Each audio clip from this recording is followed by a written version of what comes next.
waktu itu pada syubhat yang sempat dilontarkan oleh Umar bin Khattab, yang dia juga mengatakan ni'mal bid'atu hadhihi. Dalam kitab ini itu adalah syubhat yang kedua. Syubhat yang kedua yang sudah pernah kita kupas, yang pada intinya ungkapan Umar tidak mengarah pada bid'ah yang berbau syariat, tapi secara bahasa. Yang kedua, sholat tarawih bukan perkara yang bid'ah. Nabi pernah melakukannya dan berjamaah. Nabi hari pertama ke masjid berjamaah. Hari kedua orang makin banyak. Ketiga makin banyak. Keempat dia lakukan bersama mereka. Esok hari keluar. Aku tahu apa yang kalian lakukan. Namun aku meninggalkan berjamaah bersama kalian. Aku takut diwajibkan atas kalian. Hadis sahih yang mana Aisyah mengatakan Nabi meninggalkannya tarawih berjamaah takut diwajibkan kepada umatnya. Karena contohnya, sehingga Umar bin Khattab ketika jeda vakum waktu itu nggak jamaah tarawih lagi, ingin menghidupkan kembali sunnah yang pernah ada. Sehingga beliau mengatakan ni'mal bid'atu hadhihi, nikmatnya bid'ah secara harfiah bahasa ya ini, kata Umar. Bukan secara syar'i. Kalau mereka mau diubur lagi, bukankah tarawih ada contohnya? Dan Nabi melakukannya dan beliau berjamaah bersama para sahabatnya. Hanya beliau meninggalkan ada asbab wurudnya, ada sebab, ada alasannya, takut diwajibkan. Khasyitu an tufrada alaikum. Aku takut itu diwajibkan atas kalian semua. Sehingga kita katakan apa yang mereka ucapkan bid'ah. Oh tidak, bukan perkara bid'ah yang mereka mau secara istilah, secara bahasa. Nah, ada lagi yang lain, silakan. Ya, silakan Pak Umar.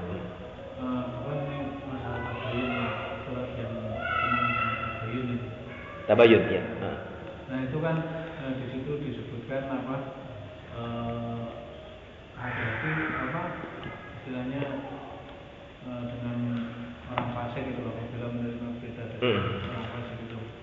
Nah sekarang permasalahannya ketika seseorang menyampaikan berita itu karena mungkin satu pengajian, satu kajian, satu kelompok itu, dan orang itu dianggapnya tidak fasik gitu, sehingga kadang berita itu mudah saja diterima. Itu gimana? Iya. Di sini Allah ingatkan kita dalam sebuah ayat yang Allah menegaskan dalam surah Al-Hujurat ayat 6, ya ayyuhalladzina amanu in ja'akum fasiqun binaba'in. Lantas bagaimana menunjukkan perkara, karena kalimat fasik itu kan orang yang sudah keluar dari taat kepada Allah Azza wa Jalla. Al-fisqu huwal khuruju an ta'atillah. Fasik itu adalah orang yang sudah keluar dari ketaatan kepada Allah. Makanya kan para ulama Ahlussunnah wal Jamaah ketika menghukumi seorang mukmin yang berbuat maksiat, itu mereka mengatakan huwa mukmin bi imanihi wa fasiqun bi kabiratihi. Ketika seorang mukmin terjebak dalam jurang kemaksiatan, maka dijuluki dia mukmin dengan imannya dan dia fasik dengan dosa besarnya. Setiap hamba yang melenceng dari rel ketaatan kepada Allah maka dinamakan fasik. Lalu berita juga demikian. Nabi SAW juga mengingatkan Ali bin Abi Thalib dengan mengatakan satakunul umur mushtabihah fa'alaika bitu'adah. Nanti urusan di akhir zaman akan ruwet dan ribet, banyak perkara yang rancu syubhat. Maka ambil olehmu konsep at-tu'adah, berhati-hati. Namun jika memang kita yakin itu berita dari orang yang thiqah, ya, orang yang bisa dipercaya, karena memang kata para ulama ketika memberikan definisi hadis yang sahih itu mereka mengatakan mattasala sanaduhu binaqli al-adl. Ada yang menambahkan tamud dhabt, yang menyambung sanadnya, rawinya menyambung. Binaqli al-adl, yang dinukil oleh orang yang adil. Nah, orang dikatakan adil ini, kata para ulama, memiliki 5 kriteria. Seorang dikatakan rawi yang adil yang bisa menukil berita dan dia mendapat label, ya, disematkan sebagai seorang yang adil dalam masalah riwayat menyampaikan berita, kalau memiliki 5 karakteristik, 5 sifat. Yang pertama, an yakuna aqilan, dia berakal. Balighan, dia baligh. Lalu ada yang mengatakan an yakuna musliman, dia tetap muslim. Ada yang mengatakan an yakuna saliman min asbabil fisqi wa khawarimil muru'ah. Dia dikatakan muslim, berakal, baligh, dia selamat dari hal-hal yang berbau kefasikan dan dia selamat dari hal-hal yang merusak akhlaknya, perilakunya. Itu berita, baru dianggap dia orang adil.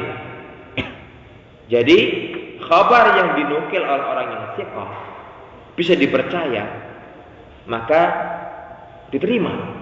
Ketika orang dikatakan adil, dia memiliki 5 kriteria tadi itu.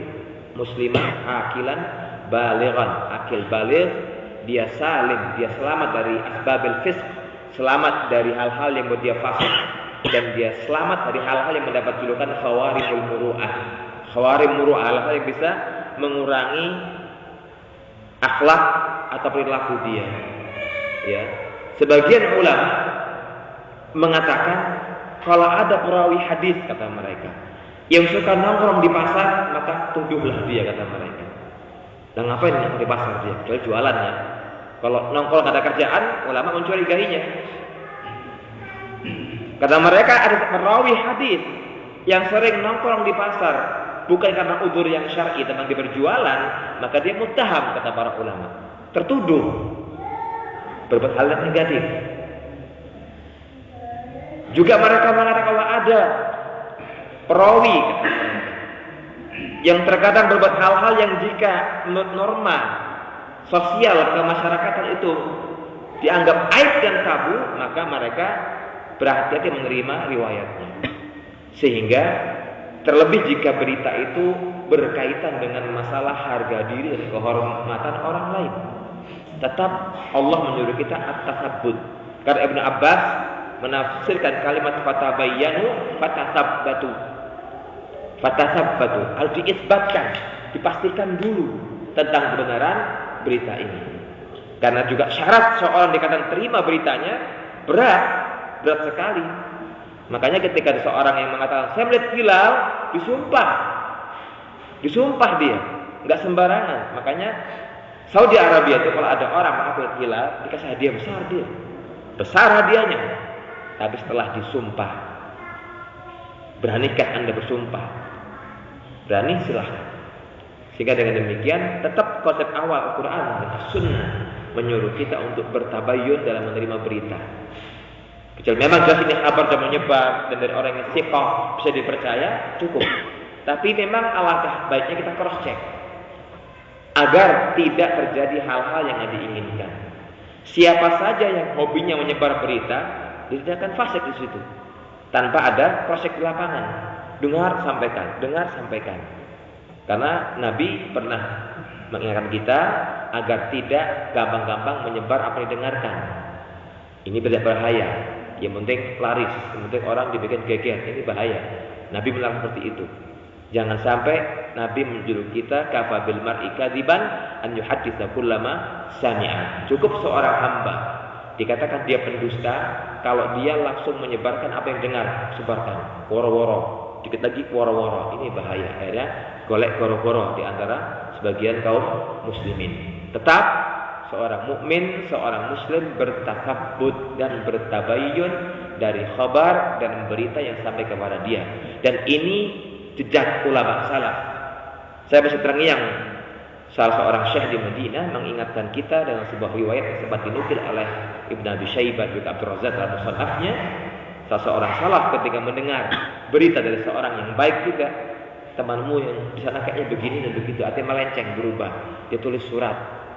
Ya, karena zaman dulu tidak ada handphone, telepon nggak ada, telegram nggak ada, ya, Facebook nggak ada, Twitter nggak ada kantor pos, ya, nggak ada pesawat terbang untuk antar surat. Dia kirim surat manual lewat orang naik kuda. Isinya apa? Setelah assalamualaikum muqaddimah, dia mengatakan Sami'tu annaka kadza wa kadza. Aku mendengar, lihat. Aku mendengar katanya kamu begini begitu. Fa in kana al-amru kama qila. Kalau memang berita yang sampai kepadaku seperti yang diberitakan, engkau menyimpang, engkau salah, fattaqillah tsumma tub. Subhanallah, lihat sunnahnya para ulama salaf. Kalau berita ini benar, wahai saudaraku, aku cinta kepadamu karena Allah. Dan jika kabar ini benar, yang sampai kepadaku tentang engkau itu negatif dan benar, maka tempuh dua hal. Fattaqillah tsumma tub. Taubatlah kepada Allah segera dan bertakwalah kepada Allah. Pertama, bertakwalah kepada Allah, ittaqillah. Takwalah kepada Allah, takutlah kepada Allah. Yang kedua, tsumma tub, taubatlah engkau. Berikutnya dia mengatakan, fa in kana al-amru laisa kama qila. Jikalau berita yang aku dengar tidak benar, itu hanya rumor, fitnah, isu, provokasi dan sebagainya, maka tetap aku nasihati engkau dengan dua hal. Fattaqillah tsumma dum. Yang beda yang kedua saja. Fattaqillah tsumma dum. Bertakwalah kepada Allah dan lanjutkan. Ya. Dum artinya apa? Lanjutkan. Tetap di atas yang kau yakin itu benar. Wallahu a'lam bishawab. Subhanakallahumma bihamdika asyhadu an la ilaha illa anta astaghfiruka wa atubu ilaik. Wassalamualaikum warahmatullahi wabarakatuh.